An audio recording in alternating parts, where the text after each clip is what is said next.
utilisons l'humour pour déstabiliser les puissants et pas pour en rajouter à ceux qui vivent déjà des oppressions. Et en fait, c'est vrai que c'est beaucoup plus dur d'être drôle. C'est ça. Et voilà, ça demande plus de boulot en fait. C'est que faire des blagues sur les gros, c'est facile à écrire. C'est pas marrant, mais c'est facile à faire. Alors que faire une blague pour se moquer des puissants, des riches, des choses comme ça, ou même de se moquer de personne. Alors là, c'est carrément le degré encore au-dessus de l'humour, mais ça demande plus de taf en fait. Mais c'est vraiment plus drôle.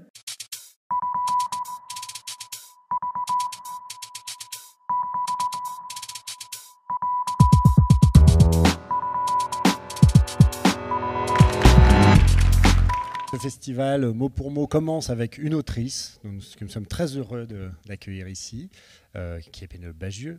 Alors, on va dire, on ne vous présente plus, mais je vais quand même commencer par vous présenter, parce qu'en fait, finalement, votre carrière est déjà, vous avez l'air toute jeune, mais en fait, votre carrière est déjà assez longue, et pas forcément connue dans la chronologie comme ça. Donc, vous êtes né en 1982, vous êtes diplômé des Arts Déco, spécialisation animation, on en reparlera. Et vous êtes aussi diplômé du Central St. Martin's College de Londres. Mais en fait, vous avez fait spécialisation animation, mais c'est comme illustratrice que vous vous êtes d'abord fait connaître. Vous avez, pour l'hebdomadaire Femina, vous avez inventé le personnage de Joséphine, qui sera votre premier personnage, premier album, qui sera adapté 2 fois au cinéma. En 2007, vous lancez un blog qui s'appelle Pénélope Jolicoeur, où Ma vie est tout à fait fascinante, c'est les deux, voilà, on dit les deux, qui sera aussi un album en 2008. En 2014, vous partez vivre à New York, et j'ai l'impression, mais vous me direz si je me trompe, que c'est là que démarre ce qu'on pourrait appeler votre deuxième période. Je ne sais pas si c'est une période rose, bleue, rouge, verte, je ne sais pas, vous me direz, mais j'ai l'impression que c'est à partir de là qu'une autre autrice naît. En 2015, vous publiez donc California Dreamin', qui est un très bon album qui raconte la vie de Cass Elliot, qui est la chanteuse des Mamas and Papas. Et Cass Elliot, c'est une héroïne très ronde, très excentrique, et on a l'impression que c'est un petit peu votre première culottée, en quelque sorte.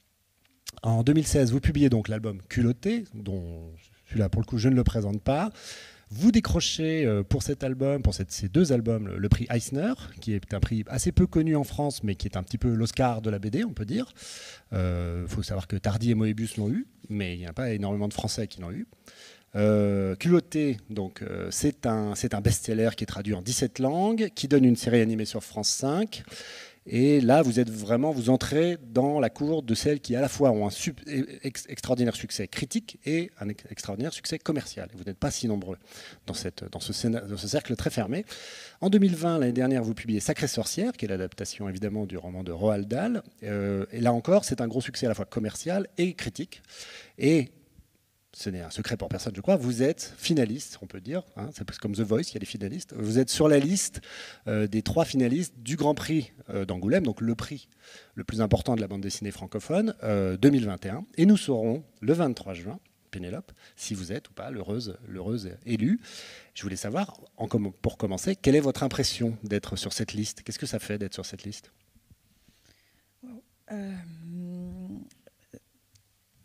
J'ai des sentiments mixtes par rapport à cette nomination. Déjà, le contexte, c'est qu'il y a un contexte de grosse contestation cette année autour de l'édition d'Angoulême, parce que, je pense que c'est pas un secret, les auteurs de bande dessinée subissent une précarité inquiétante et grandissante. Et donc, il y avait une demande des auteurs que ce soit un vrai sujet qui soit sur la table cette année. Donc, en fait, le prix est quand même très lié à ça cette année. En fait, on parle beaucoup de ça. Ça a un peu éclipsé pour moi le fait que j'étais contente ou pas, j'avoue. Et puis, moi, je trouve que ce qui est intéressant et qui est cool quand même, je pense qu'il faut le dire, c'est qu'on est 2 femmes sur les 3, que c'est jamais arrivé. Voilà. Et l'autre étant Catherine Meurice, qui va discuter... Pour qui j'ai voté. Donc en plus, je suis contente. Ouais, j'ai voté pour elle. Et le 3e est Chris Ware, par exemple. Le 3e est Chris Ware, et on l'embrasse aussi, mais c'est quand même... très grand scénariste américain. C'est-à-dire que dans un milieu qui a quand même vraiment du mal à accepter que les femmes existent tout court, le fait que sur 3 noms qui sont... Ces 3 noms, j'explique pour les gens, c'est les gens qui ont été nommés spontanément par les professionnels de la bande dessinée. C'est-à-dire qu'on a dit, citez-moi 3 noms qui pour vous mériteraient d'être Grand Prix. Et spontanément, sur 3 noms, les gens ont pensé à 2 autrices. Donc évidemment, vous vous doutez que ce n'est jamais arrivé de l'histoire d'Angoulême. Je trouve que c'est super et je me réjouis de ça en fait. J'arrive pas trop à me rendre compte que Voilà, c'est Ça super. en dit long, comme on dit, ça en dit long. Ouais, c'est un dit long. Vous êtes aujourd'hui une autrice reconnue et même, on peut dire, attendue. Et pourtant, je crois que vous êtes un cas assez rare dans le monde de la BD. C'est que quand vous étiez enfant, vous ne lisiez pas beaucoup de bande dessinée. En général, c'est un monde dans lequel la première chose, les auteurs de BD parlent de tout, les Mickey, les Pépito et que sais-je qu'ils ont lu quand ils étaient petits. Vous n'en lisiez pas beaucoup. Mais de quoi votre imaginaire s'est-il nourri? Le dessin animé japonais, essentiellement.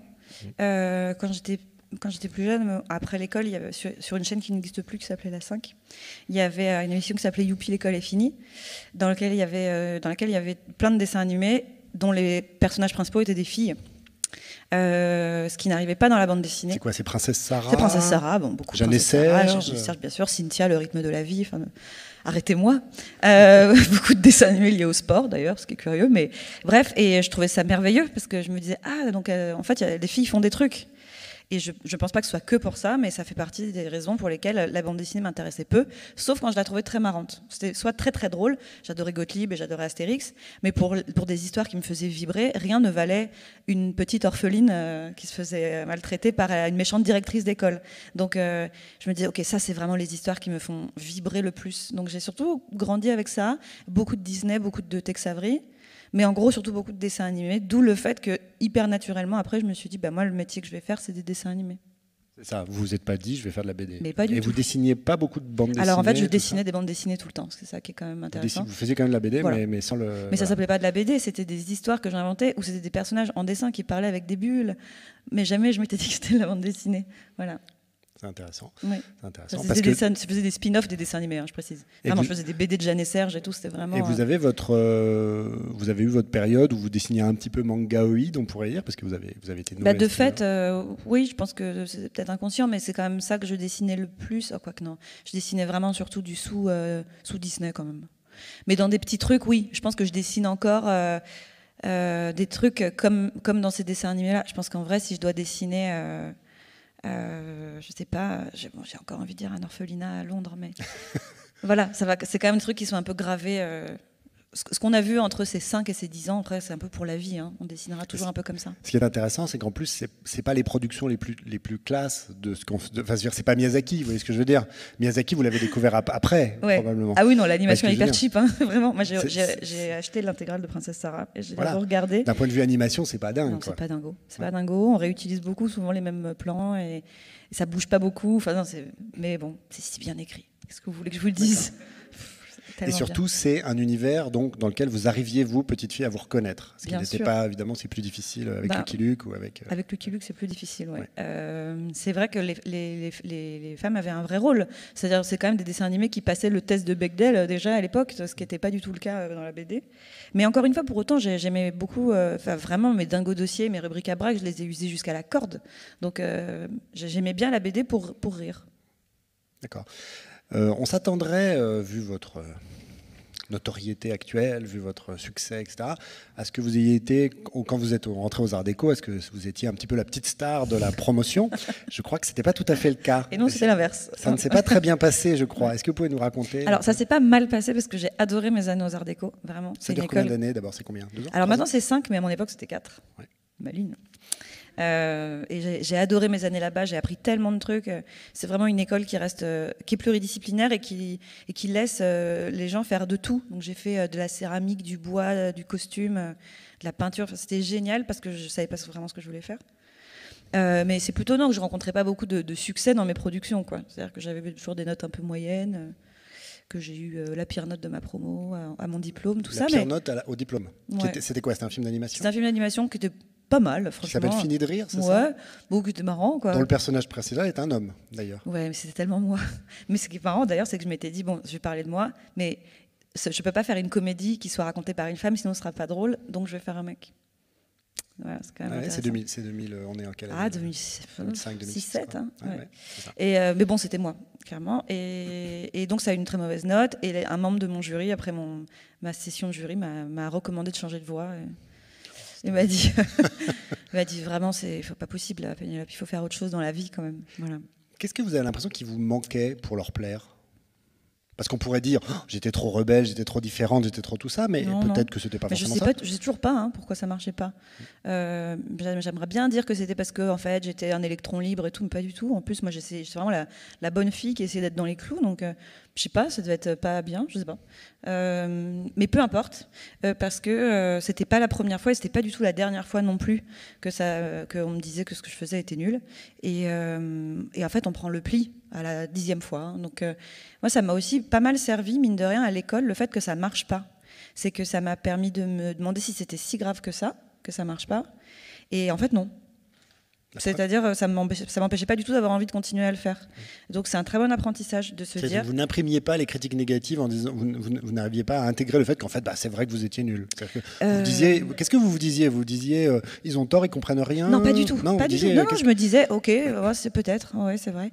Mais finalement, un exemple précis, par exemple, mon film de fin d'études, mon diplôme, quand mon jury m'a dit, bon, c'est vraiment pas bien, tout ça, et je leur disais, d'accord, mais peut-être il y a des choses positives, peut-être vous avez aimé le son. Et ils disaient non, en plus le son est pas bien. Et je faisais d'accord, ok. Et vraiment, j'en ai pris plein la gueule pendant 1 heure. Et très dignement, je suis rentrée chez moi après les avoir remerciés pour tout ce qui m'avait. C'était bien. Non, mais surtout merci. Je vais pouvoir travailler là-dessus. Je suis rentrée chez moi, j'ai pleuré dans mon lit pendant 2 jours. C'est horrible. Et vraiment, je pleurais parce que j'étais. La réalité, c'est que je me disais, mais si je fais pas ça, qu'est-ce que je vais faire dans la vie alors que c'est ce que j'aime faire le plus, quoi. Si je suis si mauvaise dans ce que j'aime faire, ça va être si long ma vie. Et du coup, je me suis dit, bah oui, mais en fait, j'ai quand même envie de continuer parce que ce que j'aime, c'est être en train de le faire. Voilà.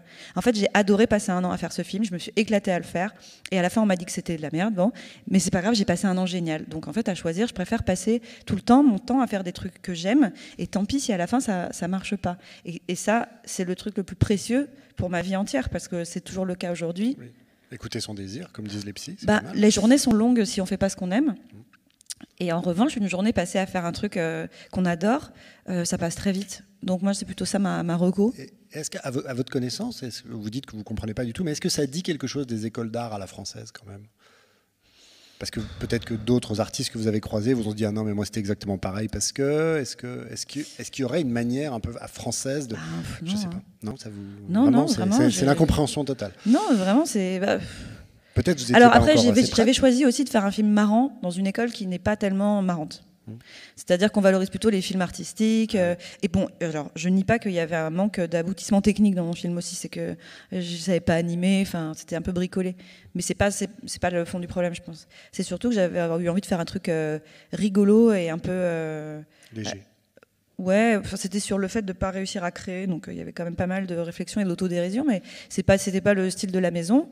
Après, ce qui est marrant, c'est que ce film, c'est le seul qui a fait des festivals de toute ma promo, et il a eu le prix du public à chaque fois dans tous les trucs où il allait, quoi. Ouais. Parce que en fait, il était marrant, mon film. Merde. Ouais, puis vous parlez d'économie dedans, il y a Ricardo, tout ça. Enfin, c'est pas un truc bébête. C'était un humoriste que je trouvais génial qui m'avait fait la voix en plus, donc. Non, moi je suis contente de mon équipe et tout, c'était cool. Mais c'était vraiment surtout pour clore ce truc-là, ça m'a vraiment servi de leçon de bon en fait tant pis quoi. C'est pas très grave si des gens viennent me voir pour me dire tu sais c'est quand même vraiment très nul ce que tu fais. Et qu'il faut qu'avec le temps ça me mette cloué dans mon lit le moins longtemps possible et c'est le cas. Plus je vieillis, plus ce genre de truc me fait moins mal. Bah aujourd'hui, on se dit que c'est des aigris aujourd'hui qui disent pas du c'est tout. nul vos BD. Non, aujourd'hui ça arrive encore très fréquemment que des gens viennent me dire que ce que je fais c'est de la merde, hein, il faut pas croire. Avec beaucoup d'arguments, vraiment en étayant beaucoup, en me disant j'espère que tu te rends compte que ce que tu fais c'est pas bien.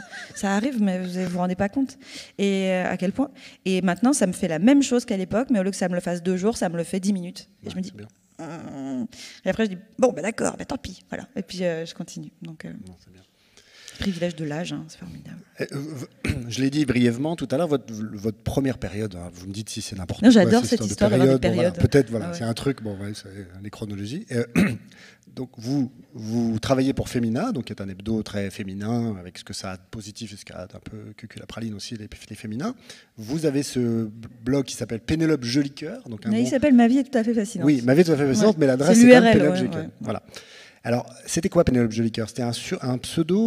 Non, c'est parce qu'il fallait trouver une URL et que Pénélope Bagieux, c'était déjà mon site pro. D'accord. Donc, il fallait que j'étais sur une plateforme qui à l'époque s'appelait Blogspot. Ça aussi, ça nous rajeunit cette pas. Anecdote est très datée. Et il fallait que je trouve un nom, et j'avais 2 secondes en fait. Et je me suis dit Pénélope, je sais pas. Et j'ai hésité entre Pénélope Solette et Pénélope Jolicoeur, quoi. Il n'y a pas des tonnes non plus des Pénélope, donc je me suis dit, oh, les fous du volant, sympa. Et voilà, mais c'est sûr que j'avais pas du tout pensé que j'allais me traîner cette URL pendant 10 ans. Sinon, j'aurais réfléchi à 2 fois. Et on a l'impression que c'est, si je parle de première période, c'est parce qu'à ce moment-là, on sent que vous, enfin, on a l'impression, mais peut-être à tort, hein, que vous êtes moins engagé sur les choses, justement, le féminisme, etc. Le féminisme est aussi beaucoup moins présent dans les mœurs et dans l'actualité à ce moment-là. Et on a l'impression que vous êtes dans une période qu'on pourrait qualifier avec beaucoup de guillemets de plus girly. Est-ce qu'on pourrait pas la qualifier tout simplement de plus j'ai 20 ans en fait? Voilà, bah c'est ce que je voulais. Voilà, c'est ça. En fait, c'est parce que vous n'étiez pas encore arrivé à cette réflexion-là. C'est parce que comment vous la regardez déjà, c'est parce d'abord que personnellement, j'en étais pas là. Après, pour ce qui est de la qualifier plus de girly, si on peut avec faire beaucoup un de petit, guillemets, je sais que c'est un adjectif. Allez, on va quand même faire un petit aparté là-dessus. Oui. Je pense que c'est l'époque qui qualifiait de girly tout ce qui était autobiographie féminine en fait, puisqu'il fallait bien trouver un nom un petit peu dévalorisant pour en parler. Donc voilà, moi j'ai pas du tout de problème avec le fait qu'à l'époque déjà je racontais la réalité de la vie d'une jeune femme en fait. Mais je pense qu'on a perdu un peu de temps dans la volonté des jeunes filles et des jeunes femmes de se raconter avec ce mot. On leur a vraiment brandi l'épouvantail de ce mot en disant attention, ne fais pas du girly, c'est-à-dire attention, ne raconte pas tes vraies histoires de meufs parce que tu sais c'est pas bien en fait, ça nous intéresse pas. Si t'étais un mec qui racontait sa vie, on dirait que c'est de l'autobio, mais comme t'es une femme, on va dire que c'est girly, donc ne le fais pas. Je suis très contente qu'on ait dépassé cette époque-là quand même. C'est vrai, elle a été dépassée. Mais en fait, je faisais vraiment la même chose que maintenant. Vraiment, en fait. Quand vous regardez aujourd'hui a posteriori votre travail de cette époque-là, c'est juste la même chose. Mes gags me font rire, pareil. Je trouve que c'était super. Je sais pas. Simplement, vraiment, on aurait dit qu'il y avait un propos dans le fait de juste raconter, je sais pas, qu'il n'y ait pas plus de lumière dans mes toilettes. C'était quand même des histoires de filles, quoi. C'est vraiment, à moins que je fasse ce que j'avais fait pour mon film de fin d'études à l'époque, c'était de me dire, si tu veux qu'on considère le contenu de ce que tu vas dire avec vraiment de l'attention, il faut que tu changes ton personnage. Si c'est une femme, on va s'arrêter là. On va se dire, ah, c'est une histoire de femme. Ah, putain, merde. Donc, je pense que ce qui est super, c'est qu'en 10 ans, 15 peut-être, on a réussi à dépasser ce truc-là et se dire, alors, qu'est-ce qu'il arrive à ce personnage féminin, en fait? Qu'est-ce qui lui arrive? Est-ce que c'est des aventures? Est-ce que c'est du quotidien? Et on a réussi à dépasser le stade de, ah, c'est marrant, c'est une femme. Je pense que c'est bien. On essaie que tout le monde puisse s'identifier à des personnages féminins. C'est quand même l'objectif ultime, c'est que ce ne soit pas un frein pour s'identifier pour un lecteur homme qui puisse se dire ah oui, effectivement c'est une femme, mais c'est vrai que c'est pas ce qui m'intéresse. Et c'est le cas aujourd'hui dans vos lecteurs, quand vous les voyez dans les festivals, etc. Les plus jeunes, c'est ça qui me rassure beaucoup, les enfants. Alors ça, les garçons, ils s'en foutent complètement, que ce soit un homme ou une femme. Je parle des culottés. Hein. Peu importe. Les culottés, c'est des histoires de gens cool qui ont fait des trucs incroyables et qui s'avèrent être toutes des femmes. Mais ça les arrête pas. Après, c'est important aussi que les filles voient des personnages féminins forts et chouettes et à qui il arrive plein de trucs et que ça devient impossible.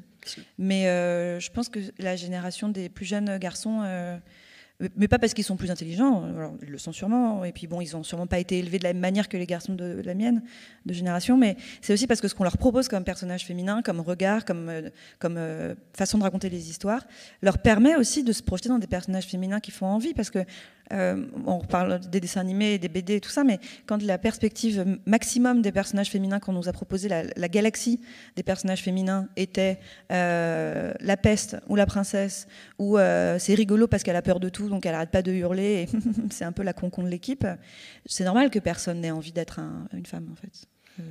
Qu'on ait envie plutôt de devenir un mec, parce que ça a l'air d'être mieux. Je ne sais pas, vous avez lu... Est-ce que vous avez lu Pucelle de Florence Dupré-Latour? Pucelle, oui. Ouais, dont le 2 est sorti encore mieux que le premier, je trouve. Mais je trouve qu'elle raconte ça hyper bien. Personne n'a envie d'être la femme quand on est enfant, parce que ça a l'air nul, quoi. Ça a l'air nul dans la fiction, ça a l'air nul à la maison. On se dit, ah non, moi je vais être Indiana Jones, hein, je ne veux pas être... Ouais, c'est ça. Ben oui. Et vous avez donc passé 4 ans à New York. Je crois que c'est 2014-2018, si je ne me trompe pas. C'est ça. Ouais. Moi, je sais mieux que vous, je suis content. Est-ce que vous diriez que... Là, je suis rentrée en 2019. 2019. Oui, si, je me souviens, je suis rentrée juste avant le confinement. Facile. Juste après le Price. Je suis rentrée juste pour m'enfermer. Ça valait vraiment le coup. C'est ça. Est-ce que vous diriez que ces années passées aux États-Unis ont été déclencheuses pour vous, justement, peut-être d'une prise de conscience un peu plus féministe, plus assumée? Pas du tout, non. Rien à voir? Non, non, pas particulièrement. En revanche, elles ont été le déclencheur d'un autre truc que je peux mesurer que maintenant. Cette phrase elle est mal construite, que je ne peux mesurer que maintenant que je suis rentrée depuis 2 ans, c'est que j'ai travaillé tellement plus librement là-bas parce que là-bas tout le monde s'en foutait de ce que je faisais et que du coup je pouvais me poser la question de qu'est-ce que j'ai vraiment envie de raconter, de quelle manière. Des trucs bêtes, mais à Paris, moi, je travaillais en atelier, parce que ça a toujours été comme ça, je travaillais en atelier. Et puis après, là-bas, à New York, je me suis dit, bon, j'ai pas d'atelier, alors je sais pas, je vais aller bosser au café. En fait, je vais bosser de chez moi pour voir, mais je bosse vachement bien de chez moi, en fait. Et bon, je parle beaucoup toute seule. Et en fait, au fur et à mesure, je me suis dit, ici, c'est une parenthèse où je peux me dire... je savais que ça avait une fin. C'est-à-dire que je suis pas partie en me disant, la conquête de l'Amérique. Je suis partie en me disant, je vais aller vivre 3 ans aux États-Unis. Et après, je rentre. J'avais gardé mon appart à Paris, donc c'était pas. Je savais que c'était l'occasion de tenter des trucs, de faire des trucs, en n'étant pas entourée par les gens de la BD en France, par mon éditeur, par tout ça. C'était un peu la colo, voilà. Mais seule. Bon, une colo vraiment nulle. Non, pas du tout la colo. Oubliez, c'est pas du tout un bon parallèle. Bref, et je me suis dit, du coup, je vais être toute seule et je vais faire mes trucs. Et je me dirais pas. Ah oui, mais du coup, si on me demande sur quoi je bosse en ce moment, qu'est-ce que je me dis? Personne ne va rien me demander parce qu'ici tout le monde s'en fout. Donc, force est de constater que j'ai fait autre chose en fait. Et en revenant à Paris, je me suis dit, si j'en profitais pour pas du tout me remettre les pieds dans mes chaussons avant de partir, et que je gardais ce truc une fois rentrée, qui est, je bosse un peu dans les moments où je sens que j'ai des idées, pas toujours dans un cadre, en faisant aussi d'autres trucs à côté. Et en fait, ça m'a fait casser un peu mon petit cadre. Moi, je suis hyper scolaire, je suis hyper bonne élève. Tu es une créature d'habitude, par ailleurs. Je suis une créature d'habitude, mais surtout, je suis une créature de scolaire, quoi. C'est que vraiment, pour faire une BD, je fais un plan, avec 3 parties et tout. Et on travaille bien de 9h du matin à 17h, et on a son petit dossier compta et tout. Et vraiment, ça m'a toujours rassurée de travailler comme ça, parce que je ne connais pas d'autre façon de travailler. Parce que c'est comme ça que travaillaient mes parents, parce que je ne connaissais pas de gens artistes. Donc j'ai commencé à travailler dans la bande dessinée en le faisant comme un métier, vraiment, comme si j'allais au bureau, quoi. Mais parce que c'est comme ça que ça me rassure de travailler. Je suis vraiment, à l'époque en tout cas, j'étais terrorisée par la bride lâchée et quand les gens disaient quelle chance, t'es artiste, tu travailles un peu quand tu veux. Je dis, non, alors pas du tout. En fait, j'ai des horaires de bureau et une machine à café. Et au contraire, je suis hyper. Et donc aux États-Unis, vous avez un petit peu bousculé ça, c'est ça? Alors déjà par un truc géographique qui était que j'avais pas d'atelier. J'ai essayé à tout prix de reproduire la base que j'avais en France, mais c'est pas possible en fait. Donc j'ai travaillé un peu dans les cafés, un peu à droite à gauche. Dans des open space d'Américains qui montent des startups, tout ça. Et puis après, je me suis dit, en fait, vas-y, je travaille bien de la maison, hein, c'est pas grave, ça veut pas dire que je vais vivre en chaussons et parler à des chats, en fait. C'est cool de travailler chez soi. Et en fait, il y a aussi des jours où, en fait, j'ai pas d'idée, et disons que ces jours-là, je travaille pas, en fait, c'est pas grave. Et d'être beaucoup plus cool comme ça, j'ai fait autre chose. Des choses qui étaient plus... Alors qui, bizarrement, étaient plus jeunesse, parce qu'il y a un rapport à chercher, je sais pas. C'est le retour. Peut-être. Je sais pas trop. Et puis bon, après, oui et non, parce que par exemple, Sacrée Sorcière, c'était j'ai détesté cette expression, c'était dans les tuyaux, presque avant que je parte. C'était un truc qui était déjà un peu en égo, mais. Parce que c'est Gallimard qui vous l'a proposé, c'est ça? Alors c'est les Dalles, c'est le Roald Dahl Estate qui l'a proposé. Ah, d'accord. À Gallimard, et après Gallimard qui me l'a proposé, ouais. Et puis après, moi j'ai dit oui, mais ils ont négocié en sous-marin pendant je sais même pas combien de temps avant que ça se fasse. Ça a l'air tellement facile quand on lit la BD, on se dit tout ça. Hop, elle a adapté le roman qu'elle aimait dans son enfance. Ouais, tout ça est très facile. Oh là là, comment? J'aimerais bien lui poser une question un peu technique, à la fois technique et psycho. C'est comment est-ce que vous regardez votre dessin? C'est une question qu'on se pose toujours. Vous savez, il y a 2 genres d'artistes. Il y a Claire Bretéché qui trouvait que son dessin était magnifique. Elle adorait. Pourtant, on lui disait aussi que c'était des gros nez très laids, etc. Mais elle l'adorait.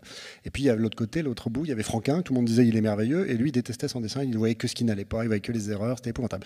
Comment, on se pose toujours cette question, comment vous regardez votre dessin? Quand je regarde mes livres, par exemple? Ouais, vos livres, vos BD, comment vous voyez techniquement? Ça vous plaît? Alors techniquement, bon, il y a plein de problèmes.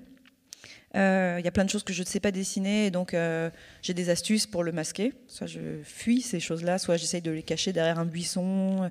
Je trouve des astuces pour pas qu'on voit les trucs que je ne sais pas faire. C'est quoi? C'est les décors, par exemple? Comme Gottlieb. Bon, on peut dire que Gottlieb, il était nul pour les décors. Là, moi, je suis nulle pour les pieds. Voilà. D'accord. Et surtout de face. C'est vraiment, j'ai tout essayé, mais je comprends pas comment fonctionne un pied de face. Moi, on dirait toujours un petit sabot de cheval, comme ça marche pas du tout. Donc il n'y a pas de pied de face dans mes livres. C'est impossible que vous trouviez ça. J'aime pas trop les chevaux non plus, mais ça c'est moins grave parce que j'en mets pas dans mes histoires. Donc il suffit que ça se passe pas. Pas très forte pour les voitures non plus. Peut-être ça s'est vu, je sais pas. Donc Michel Vaillant, Blueberry, tout ça. Terminé tout ça. Moi, en fait, faire un western, par exemple, c'est une forme de cauchemar. Ouais. Voilà. Surtout si les gens sont beaucoup de face et pieds nus. Alors là, c'est terminé. Mais heureusement, j'évite ce genre de sujet. Non, de la même manière que moi, ce qui me plaît dans les dessins des autres, quand je regarde, c'est pas tellement leur technique, dont je me fous un peu. Oui. J'aime bien quand ils ont des super gueules, quand ils sont expressifs. On parlait de Gottlieb, qui techniquement est absolument parfait en plus, mais la force de Gottlieb, c'est pas oh waouh, il a trop bien dessiné tel truc, c'est que les têtes qu'il fait sont les meilleures en fait. C'est que vraiment 90% de la blague repose dans l'expression de visage, et ça vraiment, j'ai admiré ça toute mon enfance en me disant waouh, savoir faire des gueules vraiment marrantes, mais comme dans la vie, les gens marrants, c'est des gens qui sont expressifs et qui ont des voilà. Et après, ce que j'aime bien faire, moi, c'est que j'aime bien les décors parce que j'aime bien les couleurs. J'aime plus la peinture que le dessin, quoi. Donc quand je suis contente de mes couleurs, quand je me dis ouais, c'est bien, alors je dis ça mais j'arrête pas de faire du noir et blanc, mais quand je fais ça, il y a pas mal de noir et blanc dans votre travail. Non, mais ça n'a aucun sens que je dis. Mais quand je fais des belles couleurs, je suis contente, et ce que je fais, c'est que quand je fais une bande dessinée, je fais un nombre de pages par jour, et le lendemain matin, je regarde ce que j'ai fait la veille, et immédiatement, alors ce qui est super, c'est qu'après une nuit de sommeil, je vois tout de suite là où il y a la merde. C'est que je me dis, petit problème de perspective là quand même, alors que la veille au soir, je ne l'avais pas vu. Mais généralement quand même, c'est là où je pense que je suis plus team Bretéché. Ouais. Je regarde ma page d'hier et je me fais, waouh. C'est pas mal. Wow, j'avais vraiment le feu hier parce que c'est beau. Et je suis souvent hyper contente de ce que j'ai fait. Après, je relis jamais mes livres. Vraiment, je regarde pas mes livres des années après, donc, parce que sinon je verrai que ce qui va pas. Mais quand c'est à chaud, quand je regarde ce que j'ai fait hier, je me dis, ah, c'est bien. Hein. Franchement, c'est super. C'est super. Ouais, on est hyper contents. Ouais. Donc ça a de l'importance. Vous dites que ça n'a pas d'importance, c'est les gueules, tout ça, mais ça a de l'importance quand même qu'il y a quelque chose qui soit rendu. Mais on a plus l'impression que c'est quelque chose de l'expression ou du mouvement plutôt que de la belle technique, quoi. Les gens qui dessinent le savent. Quand on fait un livre, qu'après on le re-regarde, on se souvient dans quel état d'esprit on était en faisant chaque truc, ce qu'on écoutait comme musique à ce moment-là, parce que c'est vraiment très très lié. Et moi, quand je regarde mes pages, j'arrive à voir. Si en le faisant j'étais contente, je me souviens que j'ai passé vraiment du temps sur cette position de main, mais qu'à la fin quand je l'avais je me suis dit ah elle est super. Donc comme c'est très lié aussi à ça, c'est que il y a une forme de joie, de toute façon il y a beaucoup de joie dans le dessin, idéalement il n'y a que ça, et c'est ça que je ressens quand je regarde mes trucs du lendemain aussi, c'est que je me souviens aussi que j'ai passé une journée géniale à le faire, quoi. Vous arrivez à l'expliquer ça aux gens, j'allais dire normaux, qui ne comprennent pas comment on peut passer 8 heures par jour à dessiner des trucs. La joie, 100% la joie en fait. C'est ça. Vraiment, il n'y a pas d'autre moteur que qu'est-ce que c'est agréable pendant qu'on est en train de dessiner. Et ça, effectivement, c'est inexplicable pour quelqu'un qui dessine pas. Mais je pense que c'est valable pour tout ce qui est créatif. Même les gens qui font pas un métier artistique, mais qui ont un truc à eux, qui sont créatifs. Le temps passe si vite pendant qu'on est en train de faire ça. Et c'est comme avoir fait une nuit de sommeil au bout d'un moment. C'est que c'est grisant, quoi. Et moi, quand je me dis, allez, on s'y met, et qu'à un moment, je me dis, ah merde, putain, il fait nuit. Ça fait 8 heures que je suis sur ma page. Quelle journée merveilleuse. Et heureusement que j'ai ça, parce que sinon, c'est quand même très long. Les journées seraient longues. Ouais, puis faire un livre, c'est très long. Dans tous les albums que vous avez faits, il n'y en a pas certains qui ont été des accouchements plus difficiles que d'autres? Non, mais il y en a certains que je me souviens avoir fait dans un contexte personnel moins marrant. Je me dis, c'est un peu c'est le livre de la dépression, c'est le livre de la séparation, c'est le livre de... Voilà. Ça reste quand même des jalons, mais à la limite, c'était des bouées dans ces moments-là. C'est que quand j'ai fait un livre à un moment où ça allait pas bien du tout, et ben je me rappelle que tous les jours, je me disais, putain, heureusement, j'ai mon livre, quoi. C'est quand même... je sais pas s'il y a beaucoup de métiers dont on peut dire ça, quoi. C'est que... C'est quand même super de... Je crois pas du tout au truc de fais ce que tu aimes dans la vie et tu n'auras jamais l'impression de travailler et tout, parce que c'est beaucoup de travail, c'est faux. Mais les heures pendant lesquelles tu travailles passeront beaucoup plus vite si tu adores ce que tu fais. Ça, c'est quand même... je recommande. Hein. Oui, ça, c'est une belle recommandation, effectivement. Il y a quelque chose qui est très nouveau aussi dans le monde des autrices, des auteurs, des autrices aujourd'hui, qui n'existait pas du tout à l'époque des Maurice, des Franquin, des Peyo, etc. C'est qu'aujourd'hui, pour certains d'entre eux, on sait un peu leur quotidien, parce qu'ils publient sur les réseaux sociaux des petits. Donc moi, je ne vous connais pas, mais je sais par exemple que vous parlez un peu russe, que vous aimez la cuisine, que vous faites du yoga, que vous voilà, je sais que vous allez vous marier dans pas longtemps. Je peux en parler parce que vous ne le cachez pas. Comment vous vivez ce rapport de votre vie, alors intime, pas intime, je suppose qu'il y a des limites qui sont très claires, qui sont posées, mais qui n'existaient pas du tout. Il n'y a aucune antériorité là-dessus. Je veux dire, Bretéché, Moebius ou Franquin, on n'avait aucune idée d'où ils habitaient, comment ils habitaient, s'ils avaient des enfants, etc. Même quand Gottlieb se dessinait, je ne suis même pas sûr que les lecteurs savaient que c'était lui qui s'auto-dessinait. Comment vous vivez ce rapport-là que vous êtes votre génération est en train d'inventer dans la BD? Peut-être qu'on va en revenir à un moment et qu'on va se dire j'en peux plus de cette fausse proximité avec les gens.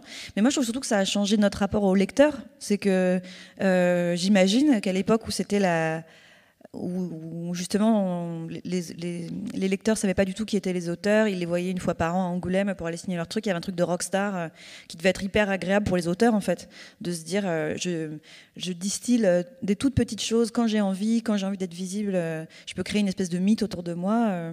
Moi j'aime vraiment bien. J'ai changé d'avis il n'y a pas très longtemps là-dessus. Avant, je trouvais que c'était une forme de croix à porter supplémentaire, de se dire en plus il faut être cool, c'est-à-dire que en plus il faut être sympa. Et moi, je suis pas du tout un animal social, par exemple, vraiment pas. Et les foules et les trucs comme ça m'angoissent. Mais en fait, dans le confort de cette proximité à distance qu'on a. C'est tellement agréable quand on est en train de douter de son boulot, de choses comme ça, et qu'on poste un dessin et que immédiatement des gens disent c'est super. Franchement, les auteurs d'il y a 30 ans, ils se privaient de ça en fait. Ils se privaient et où on répond aux gens, on dit c'est vrai, vous ne trouvez pas que c'est nul, et ils disent bah non, c'est super, et c'était bien aussi le truc que tu as fait la semaine dernière, ça j'aime moins, et quand même c'est comme avoir les gens avec nous, mais ils sont pas là, donc c'est parfait. Et moi je trouve ça chouette. En même temps, vous dites je peux montrer un dessin, les gens trouvent ça cool, mais moi de ce que je vois sur vos stories, je vois très peu de dessins, je vois beaucoup. Oui, mais parfois je dis juste regardez, j'ai fait un truc à manger, et les gens trouvent ça cool. Non mais voilà, parce que vous dites c'est un poids en plus, une croix à porter. Pourquoi vous le faisiez au départ? C'était un truc mais je un peu peux pas m'en marketing. empêcher. Je peux pas m'empêcher de ça. C'est une bonne question. Mais là, on dépasse la question des auteurs et non, parce que c'est le rapport pourquoi au on public. est tous sur Instagram? Qu'est-ce qu'on fout là? Ça, c'est une très bonne question. Il n'y a pas d'idée de self-branding qui serait utile pour vous vendre mieux vos albums, etc. Ce qui serait pas honteux. Ah ouais, non. Non, je pense qu'on peut pas. Sinon, c'est une stratégie qu'il faut développer en parallèle et qui commence à prendre du temps et de l'énergie, de se dire il faut que je poste tel truc. Non, franchement, c'est plus. Moi, il y a deux réseaux sociaux que j'aime beaucoup, c'est Twitter et Instagram. Chacun pour une partie différente de moi. La lumière sur Instagram et la darkness profonde sur Twitter. Je ne fais que rager toute la journée. C'est très politique, Twitter. Oui. Parce que j'adore ça. Et m'énerver, et tout ça. Et Instagram où je m'interdis la rage. Voilà, je me dis qu'on est là pour poster des jolies photos de mes plantes et tout ça. Mais c'est aussi parce que c'est bête, mais je suis contente de montrer mes plantes et ce que je mange. Et ouais, c'est. Puis bon aussi, ça fait 1 an et demi qu'on voit personne, hein, donc c'était quand même salvateur de pouvoir montrer ses plantes à quelqu'un. Là, c'était long hein, de parler seul. C'est ça. Et par ailleurs, vous avez dit dans une interview qu'il arrivait encore, et on n'imaginait pas à quel point les autrices étaient encore en butte aux messages haineux, sexistes, même des trollages épouvantables, etc. Est-ce que c'est votre cas encore aujourd'hui? Oui. Mais on a du mal à. Oui, on a du mal à croire à la misogynie. Mais ce que je veux dire, à quoi ça ressemble? À quoi ça ressemble? Ce que je veux dire, c'est des insultes, je sais pas quoi, des appels. Ça va de l'insulte crasse, ça va du sale pute, hein, qui est quand même la base. Ouais. Voilà. C'est le patient zéro de l'insulte faite aux femmes en général, quand on n'a vraiment rien d'autre à leur reprocher. La personne en question rebondit sur un dessin que vous avez fait, un plat que vous montrez. Oui. Ça peut partir de n'importe quoi. Je sais pas, des asperges, sale pute. Sale pute, oui. Voilà, ça part souvent. Beaucoup de. Alors, jusqu'à la version la plus douce, qui est la condescendance insupportable. Le mansplaining, hein, qui est quand même vraiment la façon la plus douce de nous emmerder. Ouais, pas mal. Après, attention à tel. Je pense que tu ne connais pas tel auteur quand on vient de poster la couverture du livre de cet auteur, quoi, et que quelqu'un vient m'expliquer que ce que je sais peut-être pas, c'est que, quoi. Ça, c'est vraiment. Qu'est-ce que c'est chiant. Mansplaining parce que c'est un garçon qui fait ça tout le temps. Parce qu'il y a une façon de le dire. Alors, souvent, c'est un garçon à l'égard c'est souvent des hommes même, hein, ils sont adultes. Mais c'est une façon de le dire qui est que, même en parlant à quelqu'un dont c'est le métier, on se dit, je vais quand même lui expliquer comment on fait mieux que ce qu'elle vient de dire, puisque la pauvre, elle doit pas savoir, quoi. Cette condescendance très précise là, c'est le quotidien, hein, mais enfin, je pense que c'est pas que dans la bande dessinée. Ouais. Peut-être des expériences similaires dans la salle. Donc voilà. Par contre, on peut vous accuser sur les pieds de face. Ça, on a le droit de dire, Pénélope, franchement, c'est pas terrible. Mais si on me dit, j'imagine que tu le sais, mais il y a un problème avec ton pied de face, c'est pas la même chose que de me dire, alors mon petit, c'est pas comme ça qu'on fait un pied. Je t'invite à aller regarder comment on fait machin. Voilà. Je ne veux pas insister trop sur cette question, mais ça reste quand même une question importante, parce que dans le quotidien, quand on reçoit des messages insultants ou condescendants, c'est pas agréable. C'est quoi la proportion des déclarations d'amour ? Vous montrez beaucoup des lettres, notamment de jeunes garçons, de jeunes filles, qui sont absolument le top degré de mimitude, très élevé. Insupportable. Mais c'est quoi la proportion entre les insultes ? Maintenant que vous êtes, on peut dire, un personnage public, vous avez une notoriété publique, donc ça attire tout, et son contraire. Eh bien, le courage est inversement proportionnel à ça. Donc les gens qui ont envie de dire des horreurs, ils le disent avec un faux compte, avec 2 abonnements et pas de photos de profil, et plutôt sur Twitter. Et les gens qui ont envie de me dire des trucs sympas, ils me font des collages et ils me les envoient par la poste. Donc de toute façon, le ratio est pas le même, et il y en a un qui a beaucoup plus d'impact sur moi que l'autre. Il y a aussi l'énorme majorité de gens qui ne disent rien du tout, en fait. Et c'est ça qu'il faut... On se dit toujours, je lis en diagonale 40 personnes qui m'ont dit c'est super, et je bloque 1 heure sur un con qui m'a dit sale pute, en fait. Bon, et en vrai, on s'en fout, c'est un mec qui probablement chez lui est en train de faire... Et bon, voilà, ça arrive. Mais non, globalement, les gens dépensent plus d'énergie à me dire des choses sympas qu'à venir me dire des saloperies. Et ça a changé ces dernières années, ou la proportion est la même? Alors, ce qu'il y a aussi, c'est que moi, je réponds aux gens qui me parlent mal. Ah oui, d'accord. Ah, ça, j'adore faire ça, parce que souvent, les gens pensent pas qu'on va répondre, et quand on vient leur faire « Ah bon, pourquoi tu dis ça ?» Et ils font « Non, pardon, madame, excusez-moi », et ils ferment leur compte, quoi. Donc ça, j'adore aller leur faire « Tu voulais me dire quelque chose ?» Et qu'ils font « Ça, c'est génial, j'adore. » Parce que les gens pensent jamais qu'il y a une vraie personne qui lit, en fait. Donc, et vous répondez aux condescendants aussi? Oui, bien sûr, j'adore. Je fais comme ça. Ils sont pas gênés, eux aussi. Non, mais souvent, en fait, ils sont déstabilisés par un tout petit peu de rhétorique, quoi. Donc, dès qu'on leur répond un peu, ils font oui, mais bon, de toute façon, un oiseau. Et voilà, parce qu'en fait, c'est génial. Mais ça, je pense que plus je vais vieillir, je pense que par exemple, quand je serai une vieille dame, je passerai mes journées à ça. Ce sera vraiment ma passion, en fait. C'est que j'adore leur faire. Tu voulais dire quelque chose, Jean-Michel? Et j'adore. On va dire 2 mots, avant de passer aux questions du public, on va dire 2 mots de votre tout dernier album.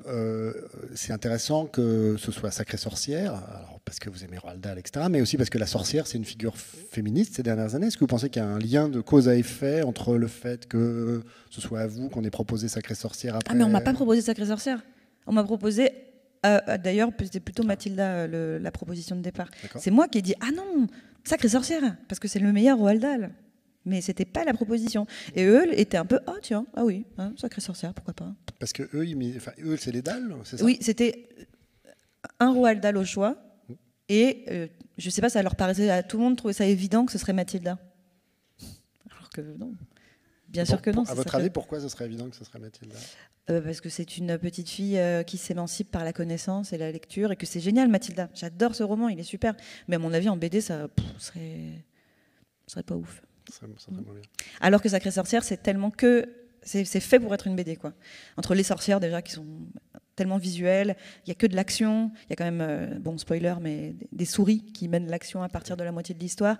Et puis il y avait cette grand-mère où je me disais ok, la grand-mère, depuis toujours, je rêve d'en faire une BD et que ce soit ma grand-mère. Donc c'était vraiment génial à faire. Et de fait, elle ressemble à votre grand-mère, la grand-mère avec les cheveux violets. Elle a beaucoup de choses de ma grand-mère. D'accord. Ouais. Pas physiquement tellement. Ah si, physiquement. Si, elle a vraiment plein de trucs d'elle. D'accord. Le rouge à lèvres très vif sur les dents, tout ça.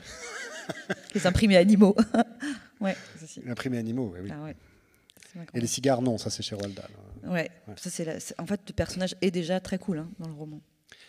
Et pour qu'on se rende compte, là, une des innovations que vous avez introduites dans cet album, parce que c'est quand même le Graal, hein, c'est Roald Dahl, c'est intouchable. Normalement, vous avez eu l'autorisation de mettre un personnage de petite fille à la place je ne sais pas le De nom. Bruno. Bruno, Ouais. c'est ça, qui est le gros glouton qui se transforme aussi en souris. Donc vous avez le droit. Et alors ça, c'est de haute lutte ou vous l'avez eu quand même assez C'était de correcte lutte, ouais. Ouais, de lutte. Pas de haute lutte, mais c'est-à-dire c'était non au début quand même. Donc je m'étais dit choisis bien tes batailles et c'est le seul truc où j'ai pas lâché en disant il y avait des trucs il fallait que je soumette tout ce que je voulais faire en fait au DAL et autant j'ai lâché sur c'est une soupe de pois et pas une soupe de poulet à la fin. J'ai dit ok, très bien. Gardons la soupe de pois. Pourquoi vous vouliez absolument une soupe de poulet Moi j'avais dit poulet et quand ils ont lu mes notes, ils ont dit c'est une soupe de pois dans le roman.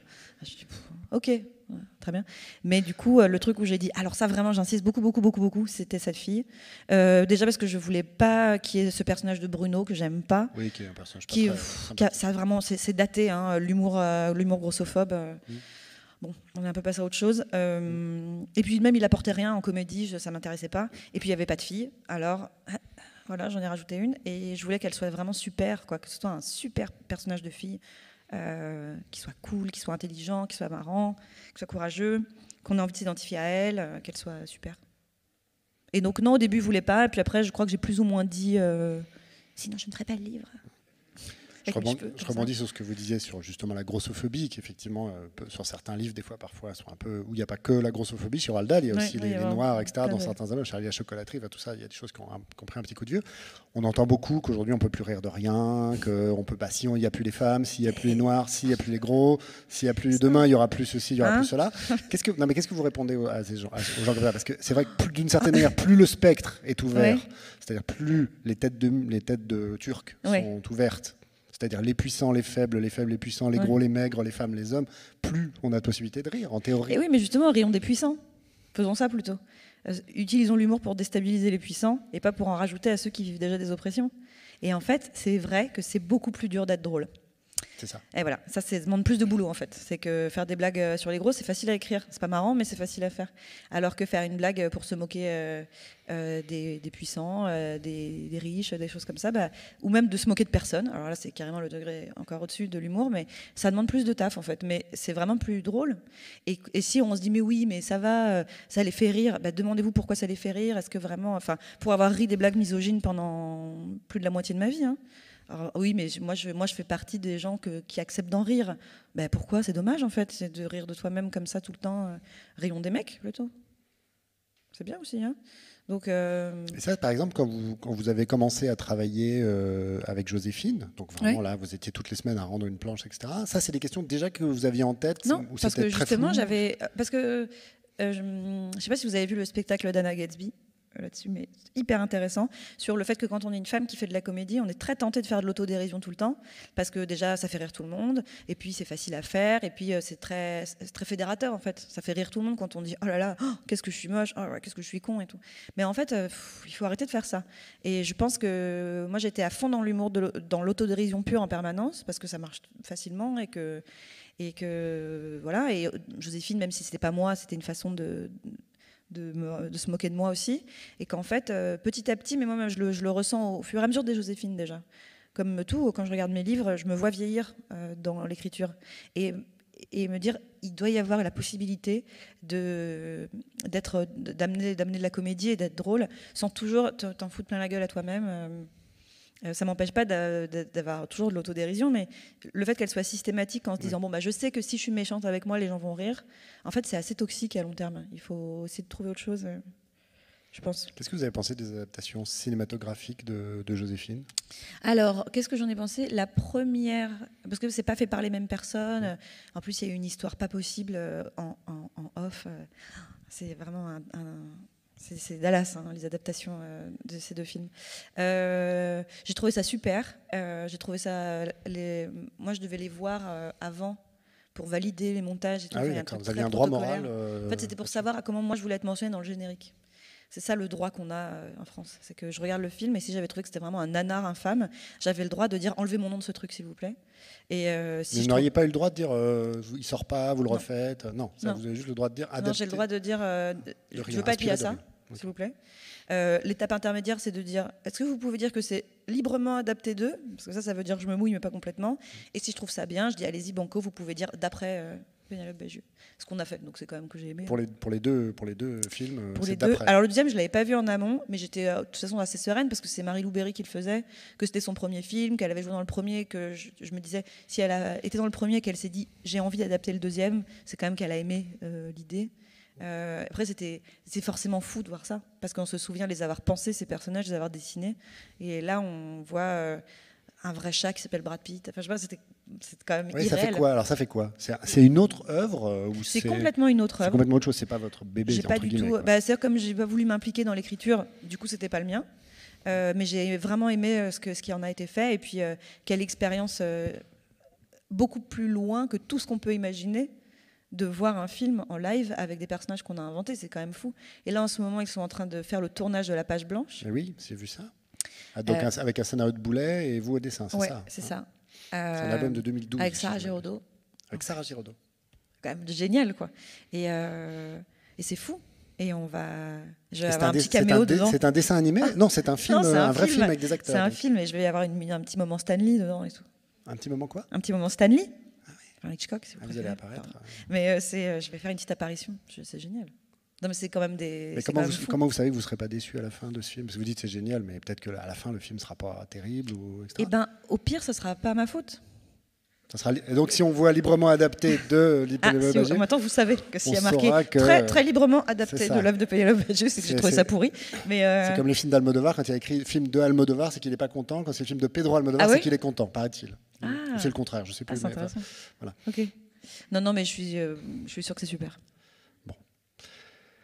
On va peut-être passer aux questions. Est-ce que vous Nous avons un quart d'heure de questions. Une main se lève.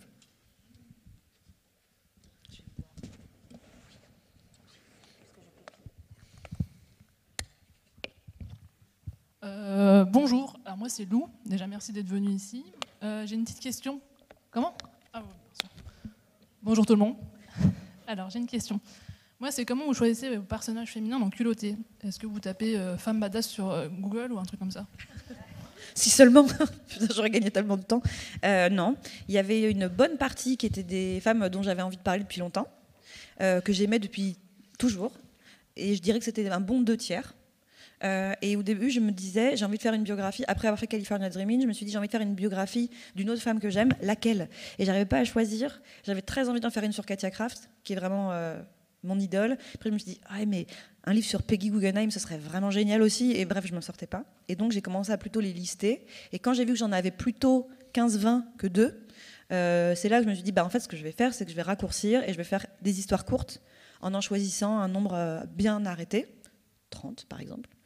Et voilà. Et en fait, donc il y avait un bon socle déjà prêt. Et ensuite, j'ai réfléchi et j'ai pas cherché. J'ai ouvert mes antennes à attention, ces femmes, en fait, elles sont partout. Il faut juste commencer à prendre l'habitude de les voir.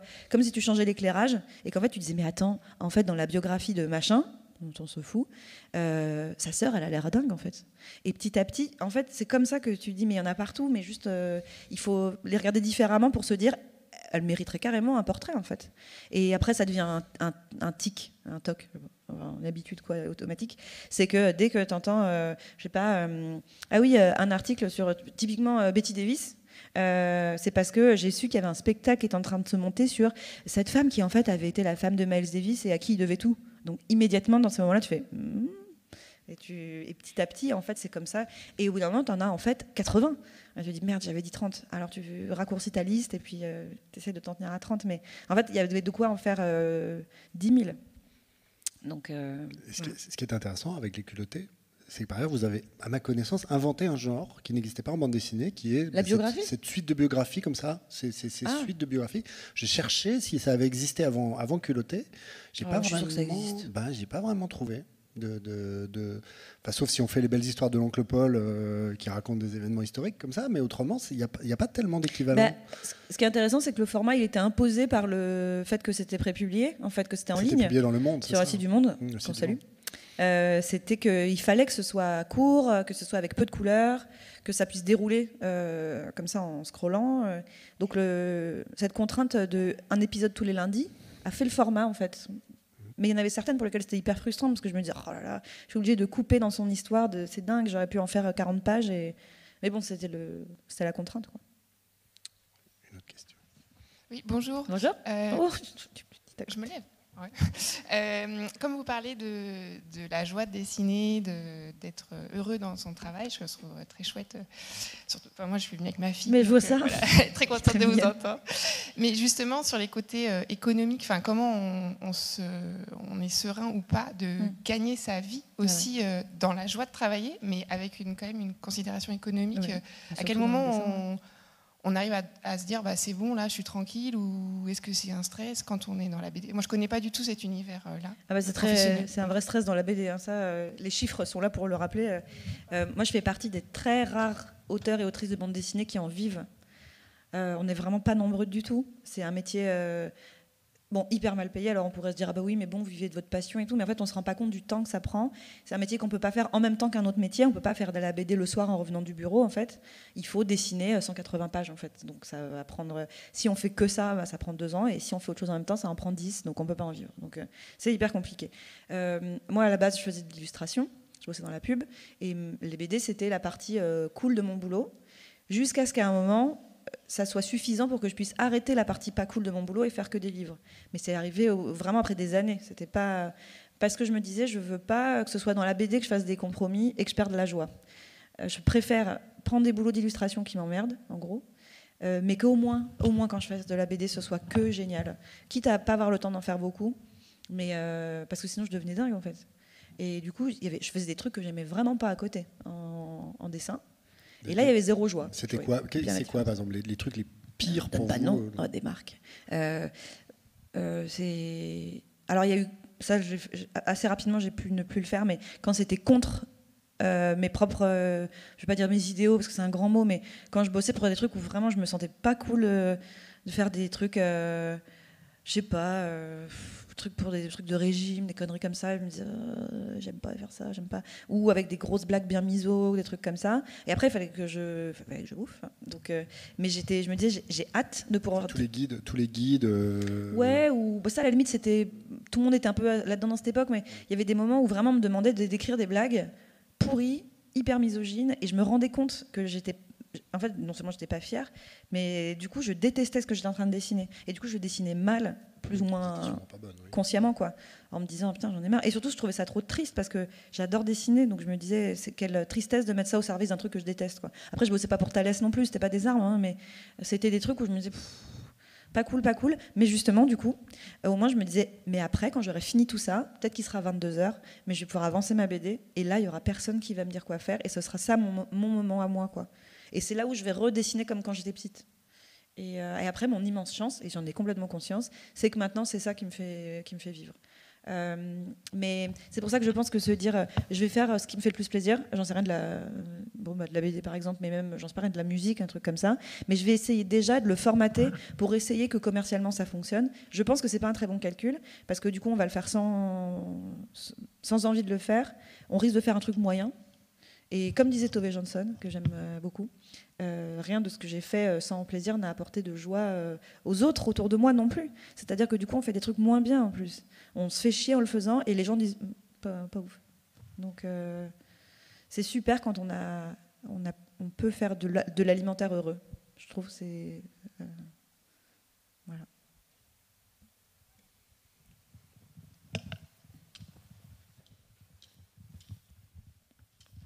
Bonjour. Bonjour. Vous avez parlé des personnages féminins qui n'existaient pas dans notre jeunesse. Enfin, vous en avez quand même oublié un. Claude, du Club des 5. Ouais, mais Claude, pour avoir vraiment relu en plus un Club des 5 il n'y a pas longtemps, et ben Claude, elle n'est pas comme Annie, à être une fille, à être machin, elle n'arrête pas de dire mais non, moi je suis un garçon. En fait, elle est cool parce qu'elle est une fille, mais qui s'excuse d'être une fille en étant quand même un garçon. Moi, c'est ça que j'adore Claude, elle est super cool. Mais pourquoi il faut absolument qu'elle passe ses journées à dire et je vous préviens, moi je suis pas une fille, je déteste les filles. Ah, les filles avec leurs jupes. Du coup, on se dit alors moi je suis laquelle? Je suis Annie qui est la mignonne, mais qui du coup fout rien, tout le temps à hurler parce qu'elle s'est coincé le doigt, ou Claude qui est archi cool, mais où on se dit ouais mais bon, elle a choisi son camp, quoi. Donc Moi, je trouve pas. Et en plus, j'ai relu Un Club des 5 là récemment. Et en plus, les nouveaux. Donc, je pense qu'ils ont été un peu liftés. Qu'est-ce que c'est misogyne. Oh là là. C'est... si on fait le test d'inverser, de lire en remplaçant les garçons par les filles quand on le lit à un enfant à voix haute, l'histoire tient même plus la route. Tellement c'est pas possible. Parce que dans ces cas-là, les deux garçons, ils passent leur temps à chouiner, à faire ta robe est plus belle que la mienne, à se bagarrer pour...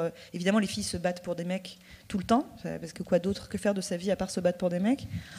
C'est vraiment... Si on vous demandait d'adapter en BD le Club des 5, mais à votre sauce... Mais on s'embrouillerait avec les ayants droit à chaque page. Si c'était techniquement possible, oui. ça pourrait être un beau défi de refaire le Club des 5 version post-2020. Je garderais 2 filles et Dagobert. Et le mec qui serait à la maison. Je sais pas ce qu'il ferait, mais... Ouais, je sais pas. Ça partait d'une bonne intention, d'avoir écrit ça comme ça. Mais le fait qu'on se soit dit à l'écriture, il y en a un, c'est le costaud. Il y en a un, c'est l'aventurier. Il y en a une, elle chiale toute la journée. Et l'autre, c'est un garçon banqué. Ouais, ok. Bon. Mais bon, j'imagine que pour l'époque, c'était déjà super d'avoir pensé à mettre 2 filles.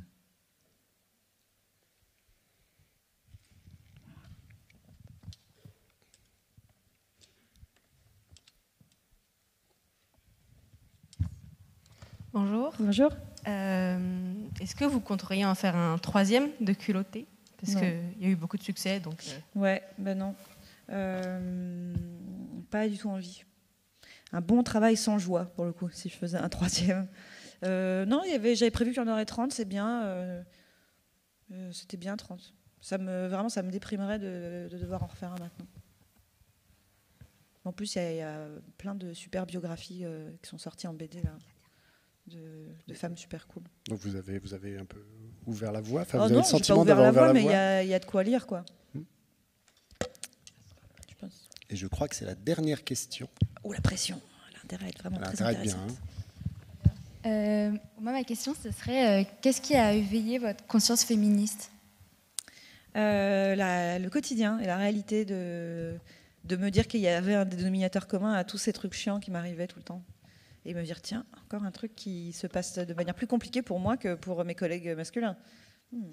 Qu'est-ce que ça peut bien être? Et je pense que le vrai tournant aussi, c'est de l'accepter, de se dire féministe.